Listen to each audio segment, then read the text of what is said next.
எல்லோருக்கும் வணக்கம். நான் உங்கள் டாக்டர் அறிவழகன் பேசுகிறேன், உங்கள் ஜென்ரல் இன்சூரன்ஸ் கன்சல்டன்ட். நம்ம ஹெல்த் இன்சூரன்ஸ் சீரீஸ் கொஞ்சம் பார்த்துன்னு வந்துன்னு இருக்கோம்.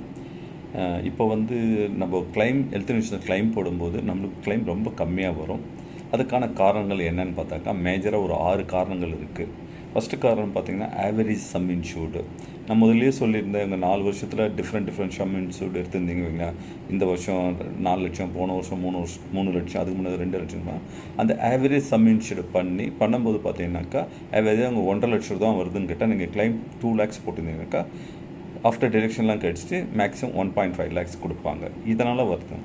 அப்புறம் பார்த்திங்கன்னா, ஒரு சிலது நான் மெடிக்கல் ஐட்டம் சொன்னால், ரெண்டாவது சொல்கிறது நான் மெடிக்கல் ஐட்டம் சொன்னாக்கா, நம்ம தெர்மோஸ்டாட்டு, அதுக்கப்புறம் பார்த்திங்கனாக்கா பேண்டேஜு, அப்புறம் ஃபுட்டு, அப்புறம் நியூட்ரிஷனல் திங்ஸு, அப்புறம் எய்டட் அப்ளையன்சஸ்ஸு, இதெல்லாம் நான் மெடிக்கல் ஐட்டம். இது ஐஆர்டி ரெகுலேஷன் பிரகாரமே இந்த கிளைம் எல்லாம் கொடுக்க மாட்டாங்க. அடுத்து பார்த்திங்கனாக்கா லிமிட்ஸு.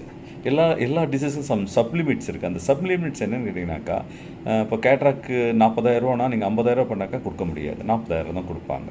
ஹெர்னியாக்கு 35,000 30,000. ஸோ அங்கேயே நம்மளுக்கு அடி வாங்கும். அடுத்தது பார்த்தீங்கன்னா லாங் ஸ்டே. அந்த டிசீஸ்க்கு பார்த்தீங்கன்னா, ஒரு ஜுரத்துக்கு போகிறோம், இல்லை ஒரு ஹெர்னியாக்கு போகிறோம், ஒரு 2 days தான் அங்கே ஸ்டே பண்ணணும்னு இருக்குதுனாக்கா, அந்த ஹாஸ்பிட்டலில் ஒரு 5-6 நாள் சேர்த்து வச்சுட்டாங்கன்னு வைங்களேன், அந்த காசை அவங்க கட் பண்ணுவாங்க. பட் இதை கிரிவன்சஸில் போய்ட்டு நம்ம ஜஸ்டிஃபை பண்ணிவிட்டு வாங்கிக்கலாம். 5ஆவதாக பார்த்தீங்கன்னா டைஎஃப் அரேஞ்ச்மெண்ட்ஸு. பார்த்தீங்கன்னா எல்லா டிபியும் ஒரு ஹாஸ்பிட்டலில் டைப் வச்சுன்னு இருக்காங்க.